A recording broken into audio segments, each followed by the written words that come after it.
TIPSMS society ವಾರ್ಷಿಕ ಮಹಾಸಭೆ ನಡೀತು. ಮಹಾಸಭೆಯಲ್ಲಿ ಇವತ್ತೆಲ್ಲ ನಾವು ಕೂತ್ಕೊಂಡು ಮಾತಾಡಿದ್ದೀವಿ.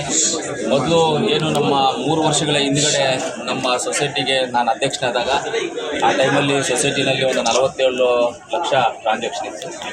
ಇವತ್ತು ಅದು 3 ಕೋಟಿಗೆ ಟ್ರಾನ್ಸಾಕ್ಷನ್ ಆಗಿದೆ ವರ್ಷಕ್ಕೆ.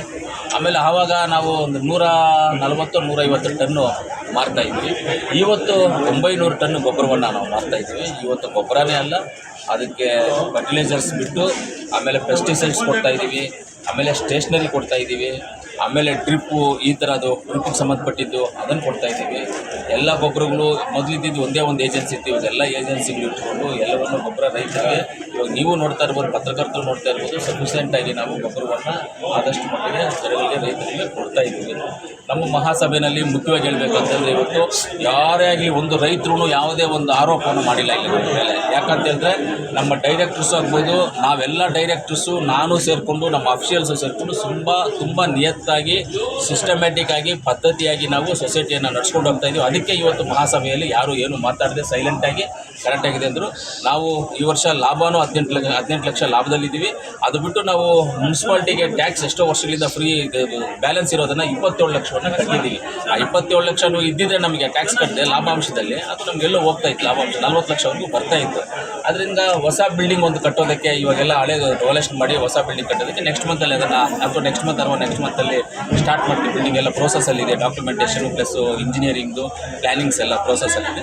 ಅದನ್ನು ನೆಕ್ಸ್ಟ್ ನಮ್ಮದು GBM ಮಾಡುವ ಸಂದರ್ಭಕ್ಕೆ 75 ವರ್ಷ ಪೂರ್ತಿ ಆಗುತ್ತೆ. ನಮ್ಮದು ಯಾವುದು ನಮ್ಮ ಮುಳಬಾಗಿಲು ಸೊಸೈಟಿ ಸ್ಥಾಪನೆಯಾಗಿ 75 ವರ್ಷಗಳ ಪೂರ್ಣ ಆಗ್ತದೆ. ಆದ್ದರಿಂದ ಆ ಸಂದರ್ಭದಲ್ಲಿ ಅತಿ ಹೆಚ್ಚಾಗಿ ನಾವಿನ್ನು ಒಳ್ಳೆ ಪ್ರಾಜೆಕ್ಟ್ಸನ್ನು ಮಾಡಿ ರೈತರಿಗೋಸ್ಕರ ಮಾಡುವಂಥ ಕೆಲಸವನ್ನು ಮಾಡಿ ಆವತ್ತು ಅದ್ದೂರಿಯಾಗಿ ಚೆನ್ನಾಗಿ ಒಳ್ಳೆ 75 ವರ್ಷಗಳು ನಮ್ಮ ME ಕೃಷ್ಣಪ್ಪನವರು ಸ್ಥಾಪನೆ ಮಾಡಿರುವಂಥದ್ದು. ME ಕೃಷ್ಣಪ್ಪನವರು, ನಮ್ಮ ಆಲಂಗೂರು ಸೀನಣ್ಣವರು, ಬೀರೇಗೌಡರು, ನಮ್ಮ ನಂಗ್ಲಿ ಮುನಿಯಪ್ಪನವರು ಇಂಥವರೆಲ್ಲ ಇದ್ದಾಗ ಇದನ್ನೆಲ್ಲ ರಾಮೇಗೌಡರು, JM ರೆಡ್ಡಿಯವರು, ಉದಿನ್ ರಾಮೇಗೌಡರು ಇವರೆಲ್ಲ ಸೇರಿ ಇದನ್ನು ಮಾಡಿ ಕಾಪಾಡ್ಕೊಂಡು ಬಂದಿರುವಂಥ ಒಂದು ಆಸ್ತಿ TIPSMSದು. ಅದರಿಂದ ಇದನ್ನು ಅವ್ರ ಹೆಸರುಗಳೆಲ್ಲ ನಿಲ್ಲಿಸಬೇಕು ಅನ್ನೋ ಒಂದು ಉದ್ದೇಶದಿಂದ ನಾವು ವಜ್ರ ಮಹೋತ್ಸವ ಅಂತ ನೆಕ್ಸ್ಟ್ ಏನು 75 ವರ್ಷಗಳಿಗೆ ವಜ್ರ ಮಹೋತ್ಸವ ಮಾಡಬೇಕು. ನೆಕ್ಸ್ಟ್ ಇಯರ್ಸ್ಗೆ ಖಂಡಿತವಾಗಿ ಮಾಡಿ ರೈತರಿಗೆ ಒಳ್ಳೆ ಸುದ್ದಿಯನ್ನು ಕೊಡ್ತೀವಿ. ಈಗ ಹೈಕೋರ್ಟಲ್ಲಿ ಇಲ್ಲ, ಅದು ಕೋರ್ಟ್ ವಿಚಾರ ಬಂದಿದ್ದ ಸಂದರ್ಭದಲ್ಲಿ ನಾವು ಕೋರ್ಟ್ ವಿಚಾರಕ್ಕಾಗಿ ನಾವು ಮಾತಾಡಬಾರ್ದು. ಕೋರ್ಟ್ ವಿಚಾರ ಯಾಕಂದರೆ ಕೋರ್ಟ್ಗೆ ಒಂದು ಗೌರವ ಕೊಡಬೇಕು ನಾವು. ಅದರಿಂದ ಏನು ಅವ್ರಿಗೆ ಇವತ್ತು ಆದೇಶ ಆಗಿದೆ ಅದಕ್ಕೆ ಮೇಲೆ ಇನ್ನು ಹೈಯರ್ ಕೋರ್ಟ್ಗೆ ಹೋಗೋದಕ್ಕೆ ಅವಕಾಶ ಇದೆ.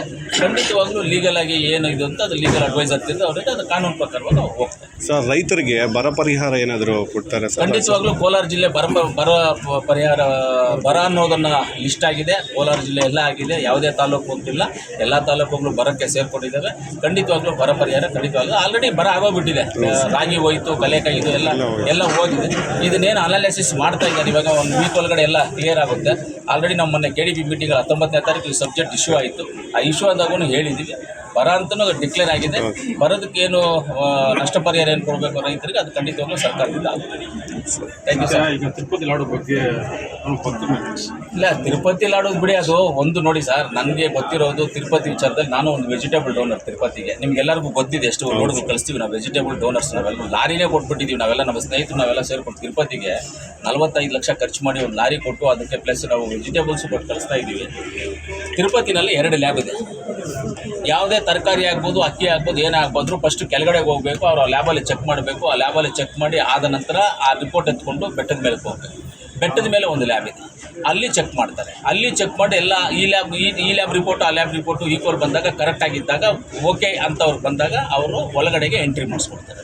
ಇಲ್ಲ ಅಂದರೆ ಎಂಟ್ರಿ ಮಾಡಿಸ್ಕೊಳ್ಳೋದಿಲ್ಲ. ಅದು ಇಲ್ಲಿ ಯಾರೋ ರಾಜಕಾರಣಿಗಳು ಅವರು ಇವ್ರದ್ದು ಯಾರ್ದು ತಪ್ಪಾಗಿರಲ್ಲ. 99% ಆ ತಪ್ಪು ಆಗಿರಲ್ಲ. ನನಗೆ ಗೊತ್ತಿರೋ ಪ್ರಕಾರವಾಗಿ ಅಲ್ಲಿರೋ ಸಿಸ್ಟಮ್ ಪ್ರಕಾರವಾಗಿ ಏನೋ ಕಲಬೆರಕೆ ಆಗಿದೆ ಅಂತೆಲ್ಲ ಕಲಬೆರಕೆ ಆಗಿರೋದಿಲ್ಲ. ಹಂಗೂ ಏನಾದರೂ ಕಲಬೆರಕೆ ಆಗಿದ್ದರೆ ಅದಕ್ಕೆ ಕಾರಣ ಅಲ್ಲಿರ್ತಕ್ಕಂಥ ಲ್ಯಾಬ್ ಆಫೀಸರ್ಸೇ ಮಾತ್ರ. ಇವಾಗ ನಾವಿರ್ತೀವಿ, ಇವಾಗ ನಮ್ಮ ಸೆಕ್ರೆಟರಿ ಇದ್ದಾರೆ, TIPSMSನ ಜವಾಬ್ದಾರಿ ನೋಡ್ಕೊಳ್ಳುವಂಥವ್ರು ಅವ್ರು ನೋಡ್ಕೋಬೇಕು, ನಾನೇ ನೋಡ್ಕೊಳ್ಳೋಕ್ಕಾಗೋದಿಲ್ಲ. ಅದನ್ನು ಹಂಗೆ ಆ ಆಫೀಸರ್ಸ್ ನೋಡ್ಕೋಬೇಕಾಗಿತ್ತು. ಮಿಕ್ಸ್ ಆಗಿದೆಯಾ ಇಲ್ವಾ ಏನು ಅನ್ನೋದನ್ನು ನೋಡಬೇಕಾಗಿತ್ತು. ಅದನ್ನು ನೋಡಿದ್ರೆ ಮಿಸ್ಯೂಸ್ ಆಗಿ ಹಂಗೂ ಏನಾದರೂ ಅದಕ್ಕೆ ಮಿಕ್ಸಿಂಗ್ ಮಾಡಿದರೆ ಅದೇನಾದರೂ ಇದ್ದರೆ ಅಲ್ಲಿರುವಂಥ ಅಧಿಕಾರಿಗಳ ಮೇಲೆ ಆರೋಪ ಮಾಡಬೇಕು ತಾನೆ, ಇದು ರಾಜಕಾರಣಿಗಳ ಮೇಲೆ ಆರೋಪ ಮಾಡಿದ್ರೆ. ಇನ್ನೊಂದು ಮುಖ್ಯವಾಗಿ ತಿರುಪತಿ ಲಡ್ಡು ವಿಷಯ ಗೊತ್ತಾಗಿದ್ದು ಏನೋ ಹಿಂಗೆ ಆಗಿದ್ರು ಅಂದ್ರೂ ನಾನು ಮಾನ್ಯ ಆಂಧ್ರ ಪ್ರದೇಶ ಮುಖ್ಯಮಂತ್ರಿಗಳಿಗೂ ಅಷ್ಟೇ ಕೇಳ್ಕೊಳ್ತೀನಿ, ಇದನ್ನು ಪ್ರಚಾರ ಮಾಡಬಾರ್ದಾಗಿತ್ತು. ಇದು ಒಂದು ನಮ್ಮ ಧರ್ಮದ ಒಂದು ವಿಚಾರ. ಪ್ರಚಾರ ಮಾಡದೆ ಇದನ್ನು ಒಳಗಡೆನೆ ಇಟ್ಕೊಂಡು ಆಫೀಸರ್ಸ್ನ ಯಾರನ್ನ ತೆಗಿಬೇಕು, ಇದಕ್ಕೆ ಆ ಟೈಮಲ್ಲಿ ಯಾರಿದ್ರು ಏನಿದ್ರು ಅಂತ ಅವ್ರ ಮೇಲೆ ಏನಾದರೂ ಕಾನೂನು ಕ್ರಮ ತೊಗೊಂಡು ಇದು ಮಾಡಬೇಕಾಗಿದೆ. ಇದನ್ನು ಏನು ಮಾಡ್ತಾ ಇದ್ದೀವಿ, ರಾಜಕೀಯಕ್ಕೆ ಉಪಯೋಗಿಸ್ಕೊಳ್ತಾ ಇದ್ದಾರೆ. ಆದರೆ ಯಾರು ಇದನ್ನು ರಾಜಕೀಯಕ್ಕೆ ಉಪಯೋಗಿಸ್ಕೊಳ್ತಾ ಇದ್ದಾರೆ, ಇದನ್ನು ನಿಜ ಮಾತಾ ಸುಳ್ಳು ಮಾತಾ ಅನ್ನೋದು ಇನ್ನೂ ಗೊತ್ತಿಲ್ಲ ನಮಗೆ. ನಾವೇನು ರಿಪೋರ್ಟ್ಸ್ ನೋಡಿಲ್ಲ. ಆದರೆ ಇದಕ್ಕೆಲ್ಲ ಪರಿಹಾರ ಯಾವಾಗ ಅಂದರೆ ತಿರುಪತಿ ವೆಂಕಟೇಶ್ವರ ಸ್ವಾಮಿ ಅವರೇ ನೋಡ್ಕೊಳ್ತಾರೆ, ಅವರೇ ಅದಕ್ಕೆ ಪರಿಹಾರ ಕೊಡ್ತಾರೆ. Thank you sir.